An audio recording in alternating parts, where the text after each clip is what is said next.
Kahit maraming gastusin, huwag kalimutan yung para kay Lord. Kasi si Lord naman ang nagbigay ng grasya sa atin. Kaya hindi natin siya dapat pagdamutan. Paglibre nga tayo sa kaibigan. Magkano? Hindi natin kinuwenta kung magkano gasto. Nakabili nga tayo ng mga gusto natin sa buhay natin. Mga luho sa katawan natin. Yung para sa Diyos, hindi nga natin na ibubukod nga. Yung Diyos ang nagbibigay sa atin ng lakas araw-araw, nag-iingat sa atin araw-araw. Hindi man tayo makapagpasalamat. Kung wala yung lakas, wala man tayo makatrabaho. Siya ang nagbibigay sa atin. Pasalamat lang yan sa lahat na natatanggap natin, biyaya sa araw-araw. Kinikita nga tayo, ang laki. Ang kunti nga lang yung binabahagi natin, di pa natin magawa. Diba? Sobrang tinitipid. Sobrang nating tinitipid ang Diyos para sa pangangailangan natin. Inakalimutan natin. Ang Diyos naman nabibigay sa atin ng lahat.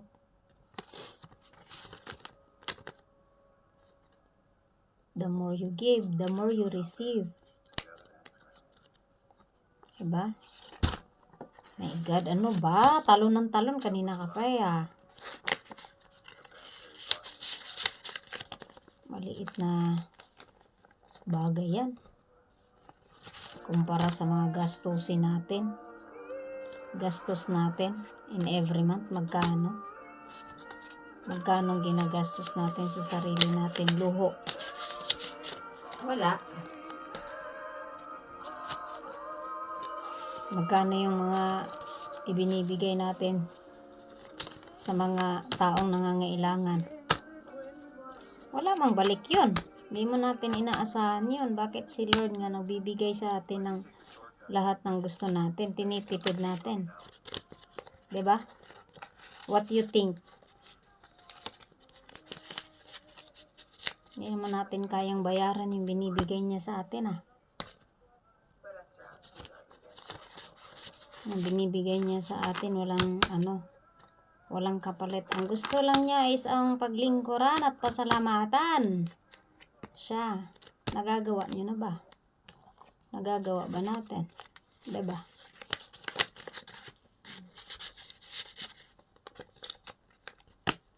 Yan lang ang kaya nating ibigay sa Kanya. Maibalik sa Kanya. Ang pasalamatan siya. Diba?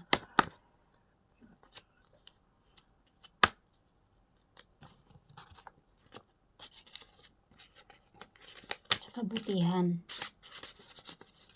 So,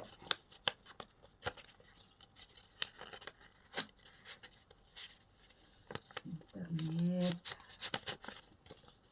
Kapag tinitipid mo ang Diyos, tipid din ang grasyang dadating sa buhay mo. Totoo yun.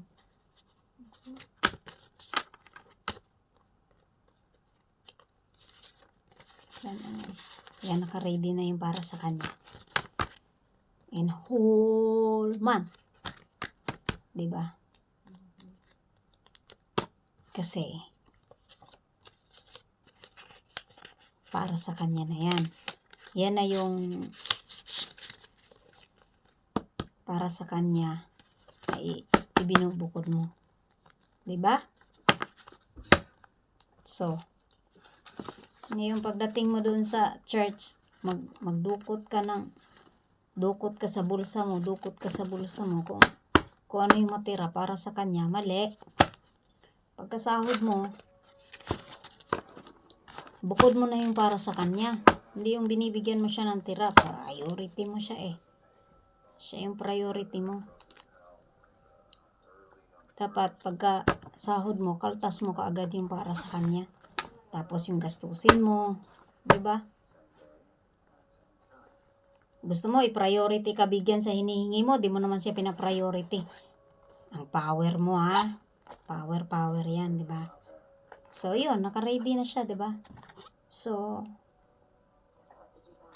ready na 'yan. Pag nagcha-charge ka, naka-ready na 'yung para sa kanya, 'di ba? So, ganun 'yun. Oh, 'di ba? Ready 'yan, oh. Ready din yung pamasahe mo. 'Di ba? Naka-ready na 'yan. Kahit anong mangyayari diyan. Kahit naubusan ka, basta mayroon ka para sa kanya. 'Di ba? Para hindi masyadong malakas yung sound.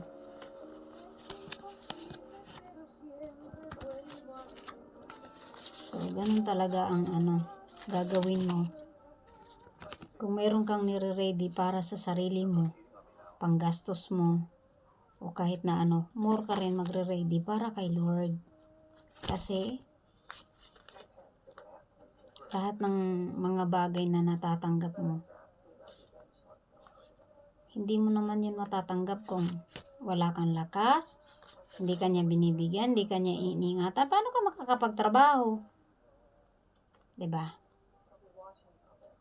Sasabihin mo, ay hindi naman si Lord ang nagtrabaho nito, ako naman nagtrabaho nito. Mga mga sagot na sinampangkol yan. Hindi man si Lord ang nagtrabaho, ako man, okay, fine. Ikaw nagtrabaho, kung hindi ka binigyan ng lakas ni Lord, makatrabaho ka? Kahit nga nakaupo ka lang siya, pag gusto ni Lord na kunin ang buhay mo, natigok ka na. Hindi man natin hawak ang buhay natin. Ang lakas natin, saan tayo kukuha ng lakas? Pwede ba yun? Diba? Tapos pagdating doon, tipid-tipirin mo pa, hindi ka pa marunong magpasalamat. Pagdating ng isang buong linggo, isang beses ka lang punta ng church, di mo pa magawa. Kasi mas pinaglalaanan mo yung yung bisyo mo, yung pagsasayaw, yung pagbabarkada. Aday. Wala kang time para sa kanya, nagtatampo na si Lord. Sabi ni Lord, hingi ka ng hingi. Pag natanggap mo yung hinihingi mo, nakalimutan mo na akong pasalamatan, patay. Diba? May hiningi ka kay Lord, tapos binigay niya sa'yo, huwag mong kalimutan magpasalamat. Puro ka lang hingi, hindi ka na marunong magpasalamat. Kahit nga sa sa tao mismo, hingi ka. Tapos, hingi ka na 1, 2 beses, 3 beses, okay pa yan, magbigay pa. Pang-4, sabihin mo, abusado ka na. Totoo naman yun, di ba? Hindi naman ang, yan. Totoo naman yan na nararanasan, di ba? 1, 2, 3, 4, 5, 6, 7, 8. O, di ba? Ready na yan. Sa loob ng 1 buwan. Tama. 1, 2, 3, 4, 5, 6, 7, 8. Oh. 1 buwan, naka-ready na yan siya. Diba? Para yan? Alam mo na yun. So, every month. Ayan. So, ganyan. Dapat magiging handa. Okay, ready lang tayo lagi. Ready natin yan para kay Lord. Kasi siksik, liglig at umaapaw ang ibabalik niya. 'Di ba?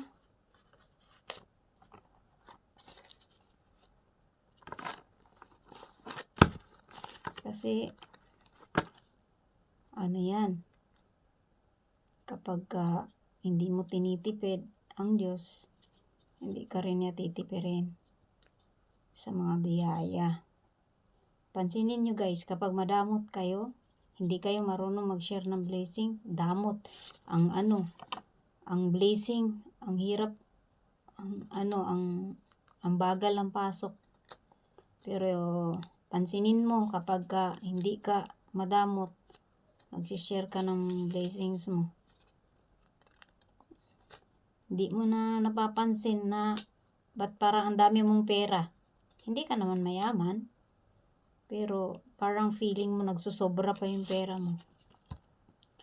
Akala mo wala ka ng pera, tapos pagtingin mo may pera ka pa pala. Imagine yan.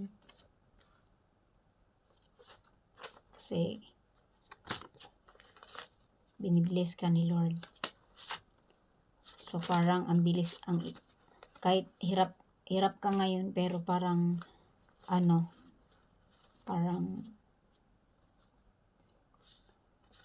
ang bilis mo magawa ng paraan yung mga darating na mga pangangailangan mo. Meron at meron talaga. Totoo yun. Kaya huwag mong kalimutan si Lord sa buhay mo. Kahit anong mangyari sa buhay mo, huwag mong kakalimutan siya, sapagkat siya ang nagbibigay ng lahat ng needs mo. Nakalimutan mo,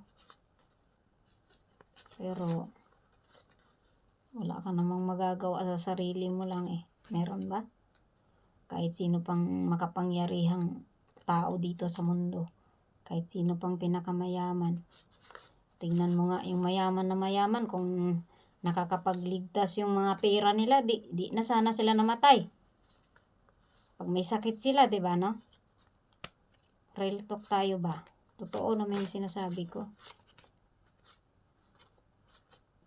Kahit nga yung sino pa yung mga pinakamayaman, sus, pag nagkasakit ka, wala na talaga. Hindi mo talaga yan, kahit na anong gawin mo, hindi ka talaga maliligtas ng pera mo. Sa totoo lang.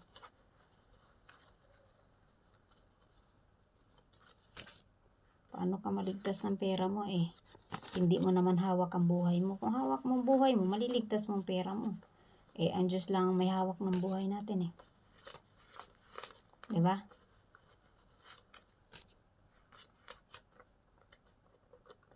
Totoo naman yung sinasabi ko.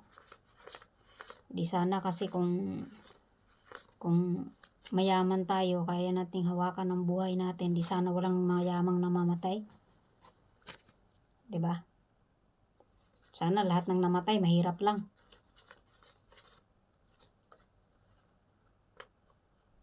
Yun ang katotohanan na sabi nila, kailangan natin magpayaman. Kalimutan na muna natin ang ating paglilingkod sa Diyos. Kasi kailangan natin magpayaman. Pwede ka namang magpayaman habang naglilingkod ka sa Diyos. Bakit? Hindi ka ba pwedeng magpayaman habang naglilingkod ka sa Diyos? Isang tabi mo, yumaman ka nga. Nagkaroon ka nga ng maraming pera. Binawi naman sa iyo ang buhay mo. Paano ka maliligtas ng pera mo? Diba?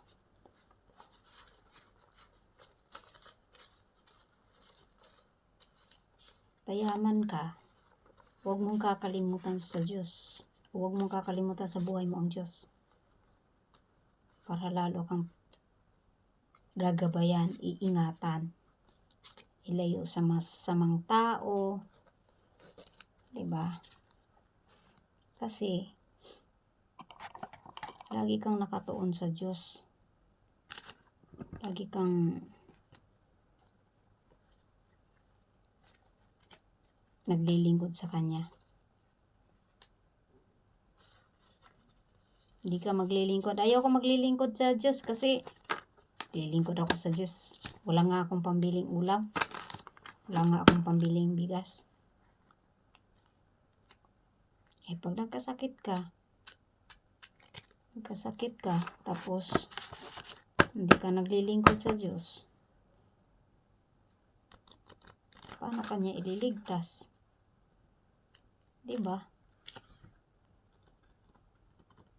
Ang Diyos lang naman talaga ang makapangyarihan sa lahat para iligtas ka.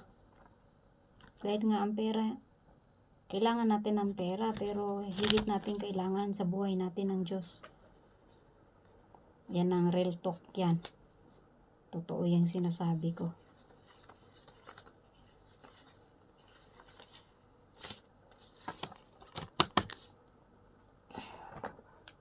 Diba, ready na.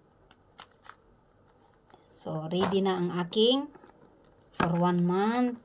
Yan. Naka-ready na yan. So, bago dadating ang sahod, meron na naman ikaw magagamit, di ba? Ganun lang yun. Tignan mo kapag inuuna mo sa buhay mo ang Diyos, di kanya pababayaan. Yan ang totoo. So, yun lang. Thank you for watching my videos. Share and like naman po. Bubuze.